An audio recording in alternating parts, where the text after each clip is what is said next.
Right, I've arrived out on site. I've bugs, bloody mosquito, first mosquito I've seen. Right, squirrels have had my bit of bloody cord. I always have a bit of cord tied on the end of here for my sawhorse. Squirrels have had it away. I've had that happen before. They'll take it because it's like cordage in it. They'll take it, use it for nesting. Buggers. Yeah, I've got some more in the pack anyway. So yeah. Right, let me get set up here. Now, the ground is soaked, but we do have a bit of an elevated fire risk at the moment, more for grassland than forest. But I've just filled a bucket with snow, so I've got a 5-gallon bucket pretty much of snow, and I've got my collapsible water bucket, which is something that everybody should have, and that's about half full. So yeah, bench is set up. Let me get this fire sorted so we get rid of these mosquitoes. Right, if there's anybody who's never seen my sawhorse, bloody squirrels, right, what you do is you take a stick, you bang it in the ground like that, just take a big cord, you wrap it around the tree.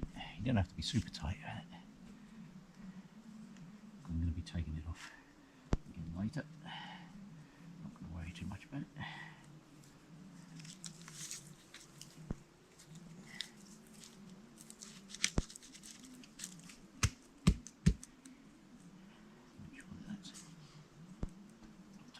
Somewhere. I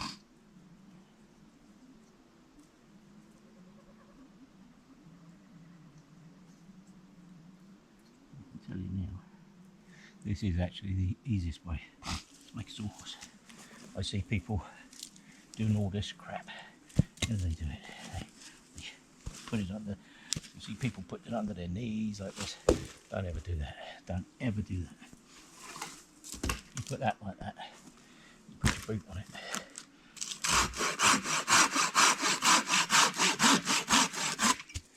Cut your firewood.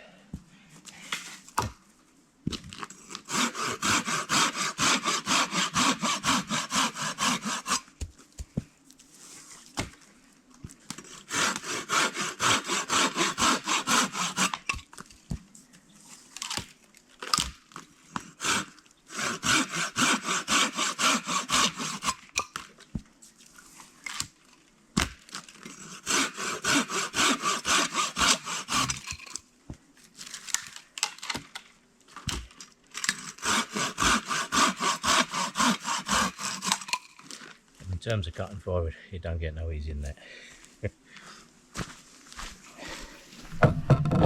Right, I had to lose a layer on the way up here.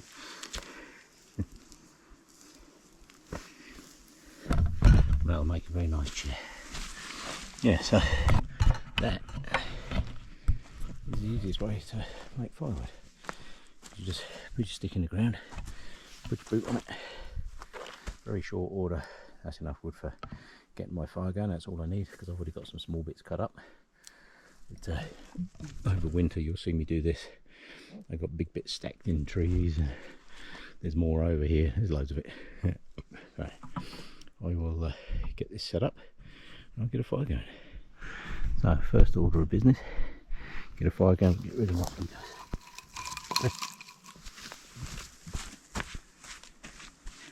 I do have some bits left from last time, so I will incorporate those into the base.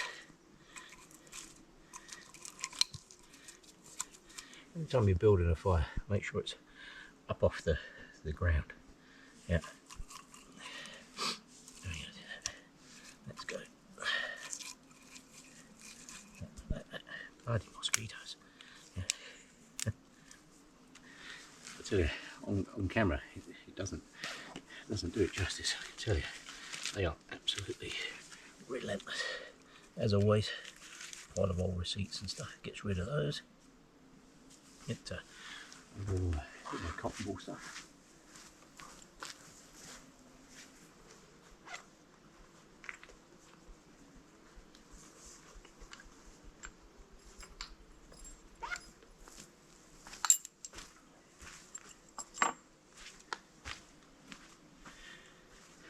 said before, I've never yet found a better way to light the fire than cotton balls.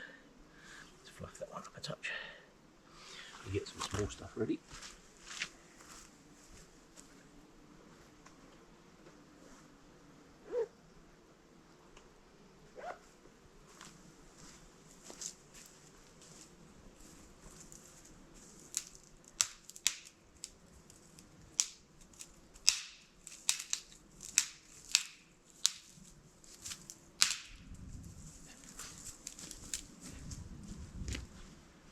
Now, put those there. We're going to try them out. I always like to keep the next lot of fibre close to the fire because it helps dry them out. I was saying just now, we do have a bit of an elevated fire risk, and what I don't want to do is have a very smoky fire. I want enough smoke to get rid of these bloody mosquitoes. But the other year, I was at this location, I had a helicopter literally just above these trees. Was it March 2nd last year, or the year before? Yeah, anyway, March 2nd. So I was out and the fire watch people flew over. So we do have an elevated fire concern at the moment. So I will say again, before you light a fire, know how you're going to put it out. So I have a 5-gallon bucket of snow behind me. I have they say they hold 20 litres of water. I probably got about 10 litres of water in there. And that should be plenty. Right, so cotton balls in the bottom. I'm going to try and make this as smoke free as I can. So let's get it going. Get rid of these mosquitoes. Yeah, that's nice. Nice when that happens. The spark. Right, let's see what we can do.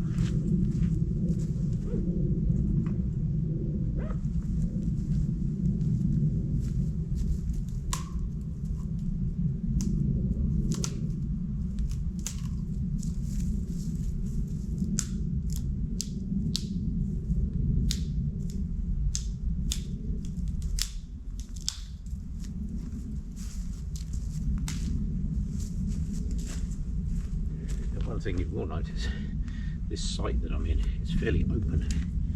When I first came here, it wasn't. It was thick, dense, it was full of this stuff, absolutely full of this stuff right down to the ground. So we do get bad grass fires. We just had a really bad one. It was Scott Lake Hill, I think it was called. Not far from Scott Lake Hill, and big grass fire already. That's usually people either burning stuff or cigarettes out of windows, especially next to the highway. If you smoke, do not throw your bloody cigarettes out the window. The grass is tinder dry and it goes up fast, like really fast. So if you remove the low down fuel, the ladder fuel, you don't tend to get too much movement from the ground up into the canopy. I need a little bit of smoke to get rid of the mosquitoes. That's why I'm picking this stuff with a moss on it.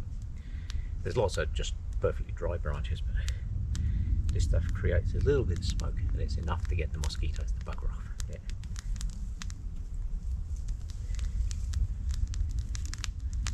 That should be enough. If that don't get rid of, then we're in trouble. Right. I will get this fire going to a reasonable standard. I'm going to have a cup of tea. Tea's there. I'm going to have a cup of tea. My layers are going to make a nice chair. I did bring my other pack with me today. I bought my green pack with me today. So that one's a little bit heavier because I have a lot more stuff in there, because this is shoulder season, and although it's sunny now, it doesn't mean it won't be later. So always make sure you've got enough stuff to spend the night if you have to. So right, I will do some more. Right, okay, I've made what I call a lazy fire. If you see, I put the old bits of mostly burnt wood from last year. People would take bits of log like that and throw them away. Don't, stick them in the bottom of the fire. I'll tell you, it makes a difference. See, we've got a fairly clean burning fire now. Hardly any smoke at all. Enough to get rid of the mosquitoes. I don't want a smoky fire. I don't like smoky fires, but I don't like mosquitoes.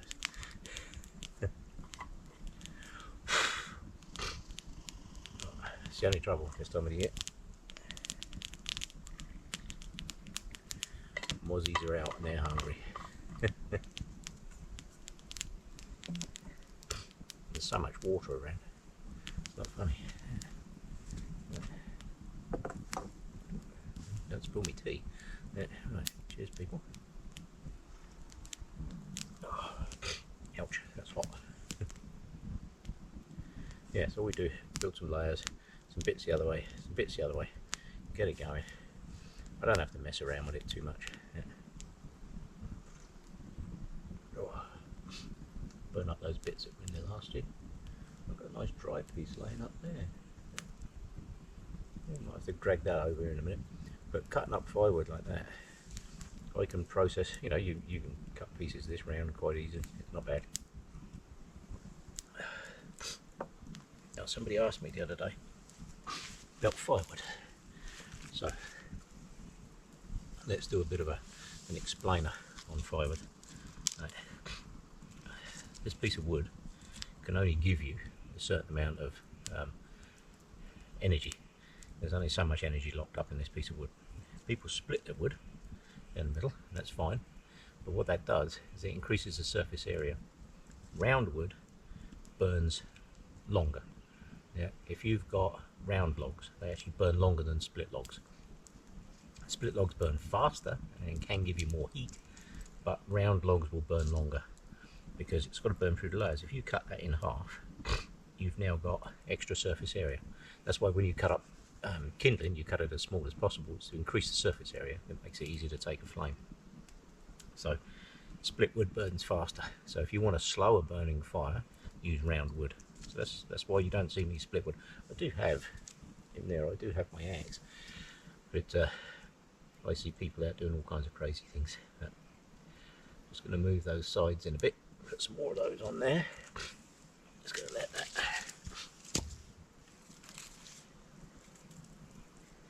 So you have these just drying out.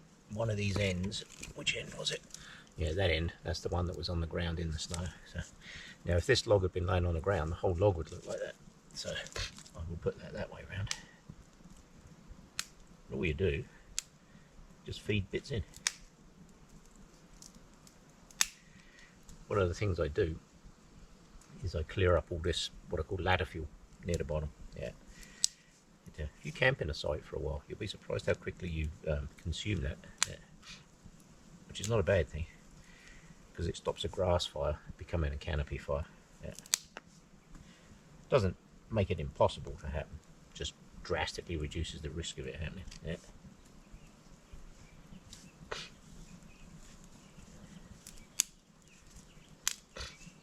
You just feed little bits in there and dry out these pieces. Good to go. So, the most important thing of coming out here is to make sure you got tea. Yeah. Oh. Yes, that's good. I've never yet found a better way of lighting a fire other than a propane torch. I do have a propane torch in the car, so if it's in the middle of winter and I can't get a fire going, you know, like fire around here in the winter, fire is not an option. If it's minus 30 and you are stuck, you have to have fire. I don't care, unless you've got the most amazing sleeping bags that you've ever seen, you've got to have heat. And the best way to do that in the forest, of course, is to have a fire. Well,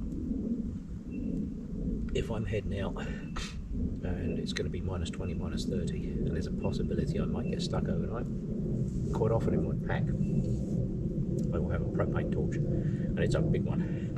It's about yay big. It's got the big round cylinders about this round, and if I can't light a fire with that, because I don't need kindling with that torch, I can just pile up some logs like these easy, just pile them up, just hit it with a torch, and trust me, they'll burn very fast. Yeah, that when your life depends on it, trust me, you need fire. That's what you do. Yeah. You'll see people making videos and whatever, their bow drills and all the rest of it, which is great. Yeah, it's good for videos, but in reality, in the middle of winter, you need fire. You need fire now. Yeah.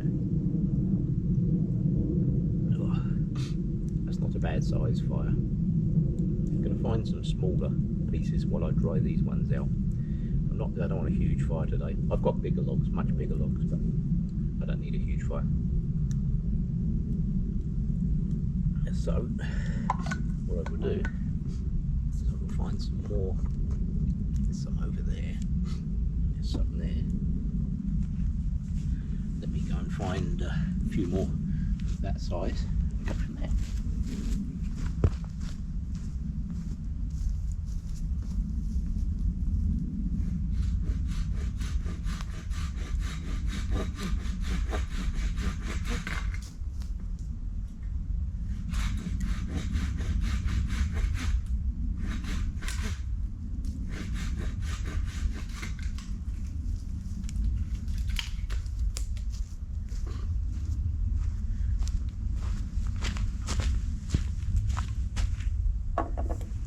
Actually, I'll just cut this one off. This stuff is so dry. It's so good. I use this as my fire store. You get to know the different kinds of wood, and this is so dry. What you're looking for is that nice grey. See that nice grey colour? That's what you're looking for. That stuff burns good.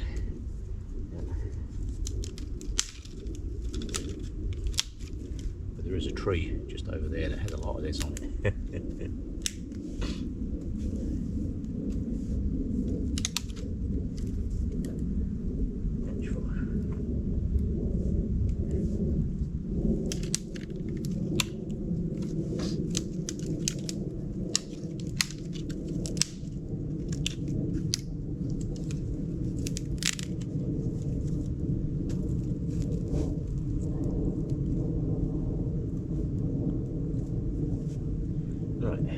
Thinking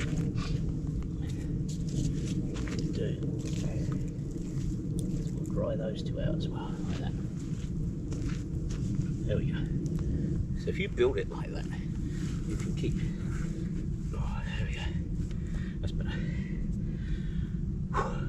I carried that pack in. That pack is a winter pack. This time of the year, normally you see in my videos I have my orange pack with me. But that's a much lighter pack. That orange pack is about half the weight of that pack. That pack weighs about 25 pounds I guess. And my kit belt is about another 10 plus. So 35 pounds of gear today. But if I get stuck, I can put up, I got 3 tarps in here. Let me show you what I got.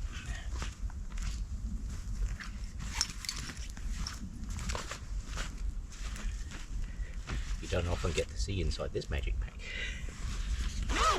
Let's get that way, man. Right. Anybody that's ever done the Kahansky shelter knows you need a sheet of poly. This is the piece of poly that I use for across the front of the shelter. If you're not sure what a Kahansky super shelter is, look it up. And I must admit, when I first saw it, I thought, there's no way that works. There's no way. But this piece of plastic, and it's only thin plastic, though it's not thick plastic, but you build a tarp shelter. Imagine you've got your tarp down the back like this. You put your bedding in the bottom here, and down the front between you and the fire, and literally I mean this close to the fire, you have this sheet of plastic, and these are all cut to the right length. These are absolutely the right length. Then I have my reflective tarp, which when I build the super shelter, I use 2 layers on the back, and this is something that I found works really well. When you put your angle piece up along the bottom, cut a pole about that round, and another one for the top, and on the inside of that you put this one, which is the reflective one. Where are we? This has that reflective material on the inside. Yeah, you put that down the first layer, and then this one goes down the back. So what you do is you're creating an air gap down the back of the tarps that's about this wide, and if you wrap it around a log, top of the bottom, just about yay round, just time between your 2 trees, or something this round, you know, as round as what I've got in here. As long as you create that gap, you've created an air gap. And I can tell you now, it's the difference, the heat loss is insane. In actual fact, if you put the heat tarp across the front, the plastic across the front, quite often you find that you have to actually open up the ends just a little bit at the top. Just crack open the ends at the top to let the heat out. Because as hard as it is to believe, in -10, -20, if you put that piece of plastic between you and the fire, and you are close to the fire, you will get really hot. Yeah. Very good. Oh, that's spare batteries, isn't it? If I'm doing my headlamp and I have my headlamp with a pass-through on it, I put my battery pack in the top here, my little lead into my headlamp, and then my battery pack that's in here, one of those little, I got one of those little packs, it's about yay big. It's in actual fact, I think it's in here. Yeah, I have one of those little battery pack things. Yeah. Always make sure your electronics is in a sealed bag. I have one of these, little booster pack things, and you plug your cord in there. Little cord, I've got a coily cord that plugs into the back of my lamp, and I can run my headlamp, literally, I can walk all night if I have to on one of those. And this thing, I can't remember how many milliamps it is, can't remember, it is a lot, and it will literally last all night. There I've got my different cables and crap. Yeah. One of the things I also use it for is recharging my GoPro batteries. Yeah. I do have food with me today, all kinds of food. I don't have any sausage rolls at the moment. I'm out of sausage rolls. Yeah. But that's what's in my pack. Now, I don't know if you heard that, but that's my hahahah stove in there, because I'm going to boil some water later. Yeah. Right, starting to get a little smoky. Don't want smoky. So pile of little bits in here.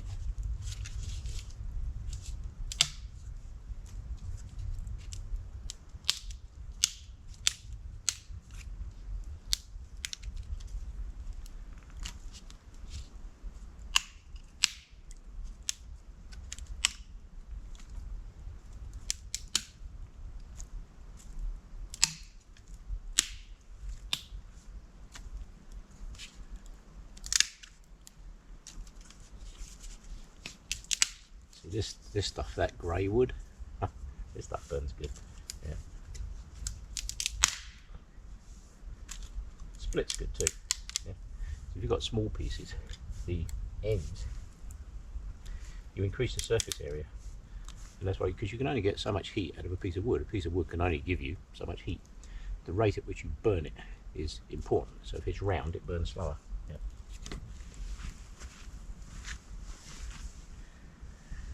And this stuff is pretty good once it gets going. You don't tend to have too much smoke off it.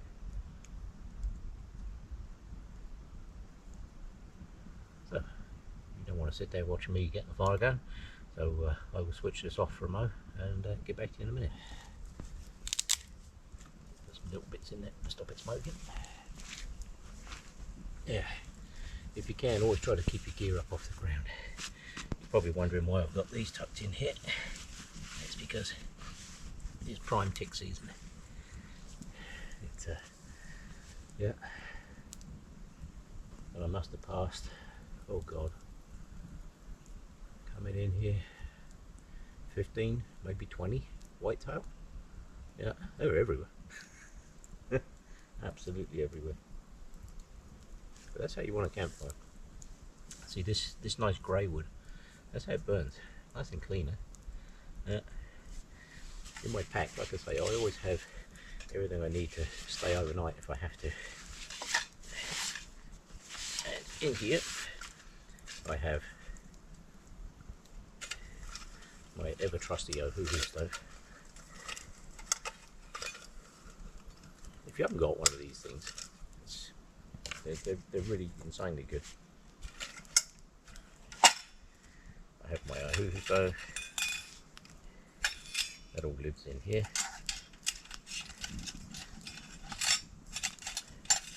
Wait till they're back in there. You try doing that one-handed. I could of course just put this other junk down. Here we go. Always have a piece of wire with you. This is thin wire. It It's like picture wire. I don't want to handle it too much because you don't want to put too much scent on it, but that can be used for a lot of really good things. One of these, go away, bloody mosquitoes, come on. I have one of these little bivvy shelters. I keep one of these in here. They say these are reusable. I'm not sure if they are or not, I don't know. But I can tell you now, they do work. And if you were stuck out in the middle of nowhere, again, if you're stuck, something like this, it's cheap, it's small, it weighs next to nothing, and it actually packs down inside the hoo-hoo stove. I saw somebody the other week making a video, and it was obviously somebody that was new to bushcraft videos. I'm not going to name him because I don't think that's fair. And he was splitting up some logs. And these logs are about this round, and he had a knife, and he's using the knife, and he's got a log, and he's beat the crap out of the end of the knife, like the piece that's sticking out through the log, like the tip. And I saw him snap the tip off. He hit it, I heard it go. Anybody that's ever broke a knife, that's an unmistakable sound, and it's one of those oh shit moments. And he snapped it, and then it cut away to different part of the video later. And it's almost like if somebody could just invent a tool that you could use as a hammer, like that, or better still, use as a hammer, and on the other side have something sharp to split wood with. Wouldn't that be a great invention? Oh look, there's one right there. Yeah. Use the right tool for the job. Look, I've got some logs over here. If I want to split them up, I can. But the only problem with split logs, like I say, split logs burn faster. Yeah. They give the same amount of heat, they just burn faster. But I saw this guy, so he ruined his knife trying to make a bushcraft video, and he snapped the point of his knife off. I know he did. Yeah. So it's almost like somebody should invent a tool with a cutting edge on one side and a hammering piece on the other side. Imagine that. Actually works well, doesn't it? Yeah. You can use these, like if you want to clear this crap off the side of the trees, like this, like the ladder fuel. Oh shit! Let me tell you, I'm not going to turn the camera around, but let me tell you, it takes seconds. Yeah.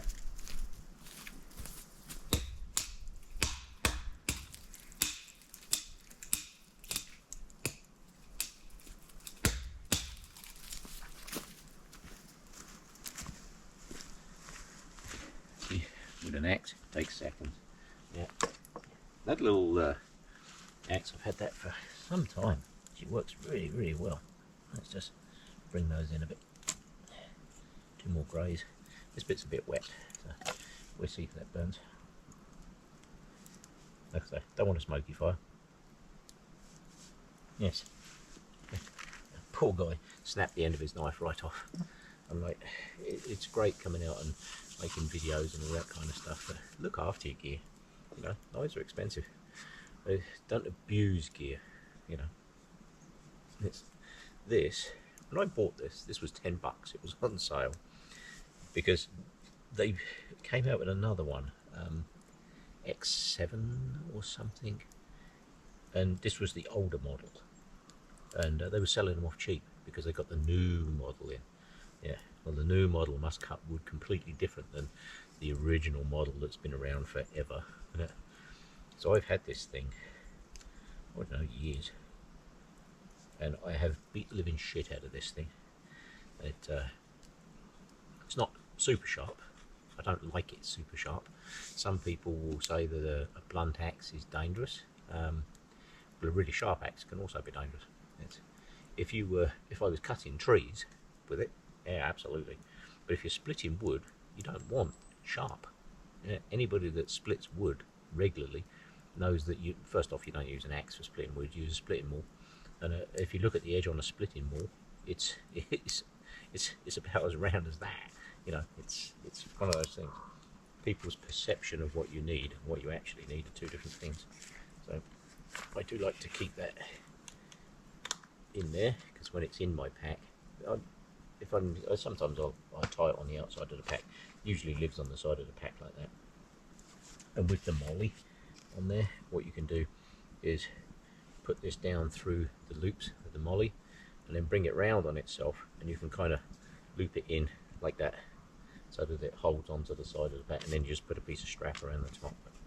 But when I've got space in the pack, I like to put it in the pack. Yeah.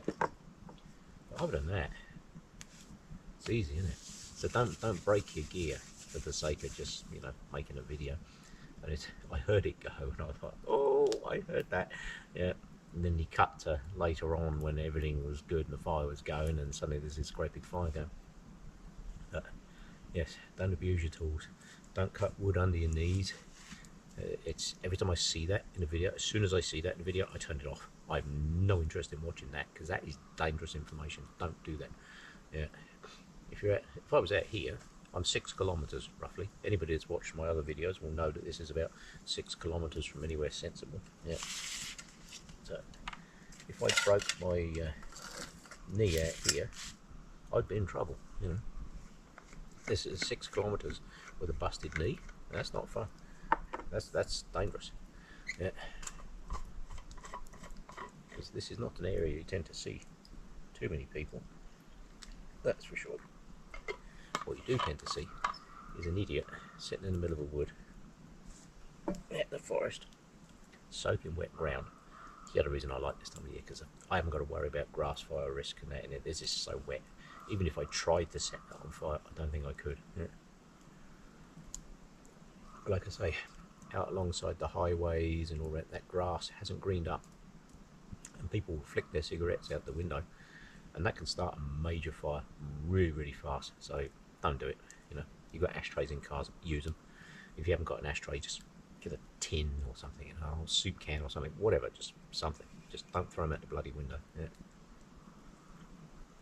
Yeah, over by Scott Lake Hill, there's on the Trans-Canada Highway heading out towards Canmore there. There's a big hill, notorious hill. Accidents all over that thing in the winter. It's so bad that they actually have snowplows positioned not far from there all winter. Yeah, but, yeah, that's a terrible hill in the winter. Scott Lake Hill. Anybody around here will know that hill. It's a son of a bitch. Yeah, accidents all the time on that one. But not far from there was a big grass fire. So yeah. Oh, yes. It's starting to get some embers in the bottom of the fire there. That's good. What will happen is, when you build a fire like this, the logs that you put across, because these are only a little one, these are only 1.5 inches, 2 inches, 1.5 inches, I guess. So they'll burn through pretty quick. So when the middles burn through, you can turn the ends around and put the ends in the middle. That way you're not continually, if you make a teepee fire, you are forever adding wood to it. You make this kind of fire, you're not. Yeah, so yeah, it will burn through those middles, and I can just take those pieces, turn them around, put them in there. So you've got the heat then, the wood is nice and dry, you've got the heat, keeps the fire small, and as I always say in my fires, if you notice, my fire is within the ring. It's not up against the rocks. I never ever build a fire up against the rocks. If you haven't got enough rocks, find some. Yeah. But do not ever build a fire up against the rocks, because in amongst the rocks you could have hot embers and stuff sitting in there, and you think your fire is out, and there could just be hot embers sitting in amongst the rocks. I've seen it. Yeah. So yeah, don't ever do that. That can be dangerous. Yeah. Oh, yes, it's nice. Doesn't get much better than this, does it? Yeah. If it had been really windy out here today, I would have just had my little hahahah stove going. Just put the hahahah stove in there and have that going. But however, people love those things. If you haven't got one, get one. They are so good. Yeah. They used to be $22. I don't know how much they are now. I've seen them for 25 recently. I've had that one for years. Yeah. When did I buy that? 6, 7, 8 years ago? 7? Something like that. Yeah. So I've had that years. Couldn't tell you how many times I've used that thing. Brilliant. Yeah. And the other advantage of having this stepped kind of, what's that? Is I can just poke pieces in under here, in the gaps. So if I need a little bit of extra heat, just Poke those in there.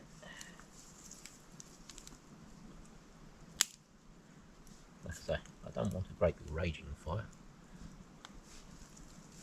Don't need one. Yeah. If it's winter, it's completely different. Yeah.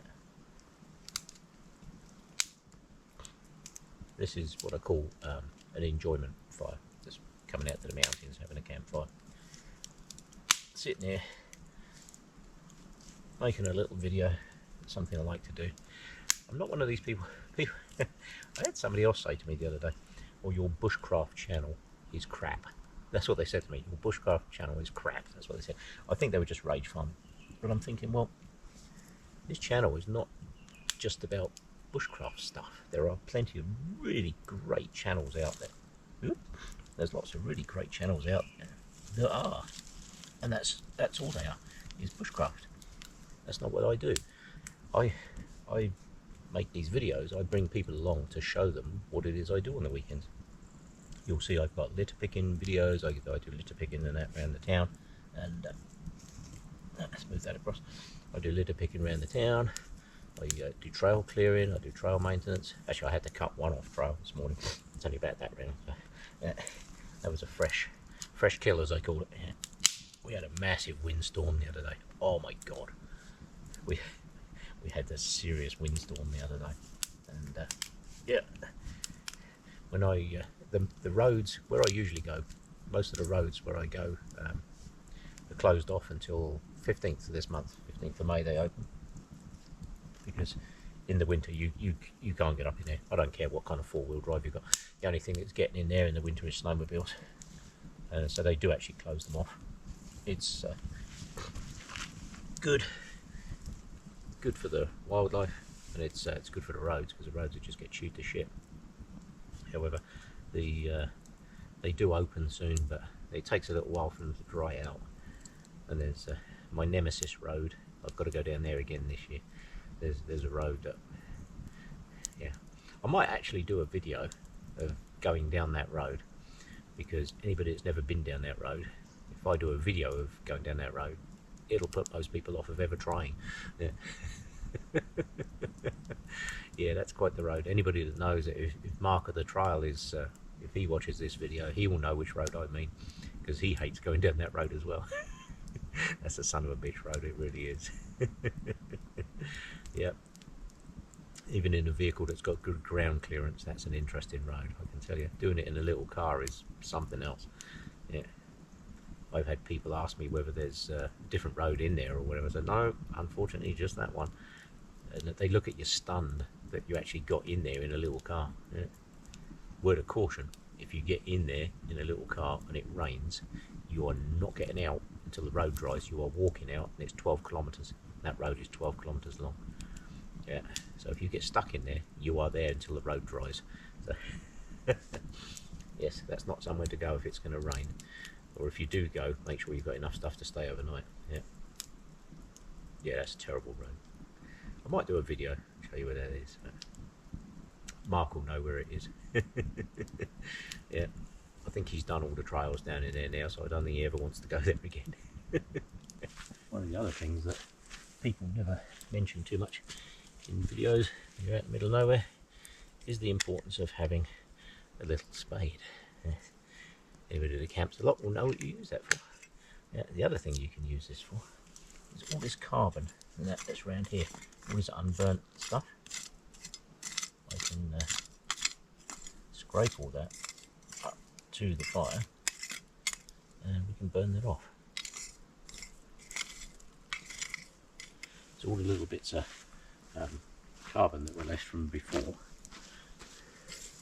We can this stuff, you'd be amazed at how much water this stuff holds. So if I put some of that on there, you might see it smoke. Yeah.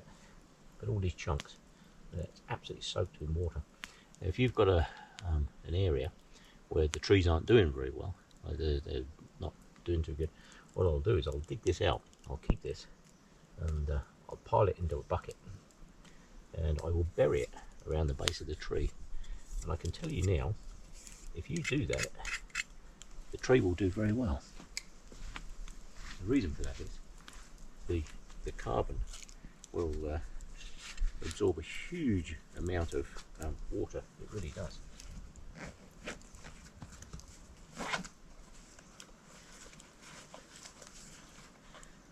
This is the pack that most people don't normally get to see.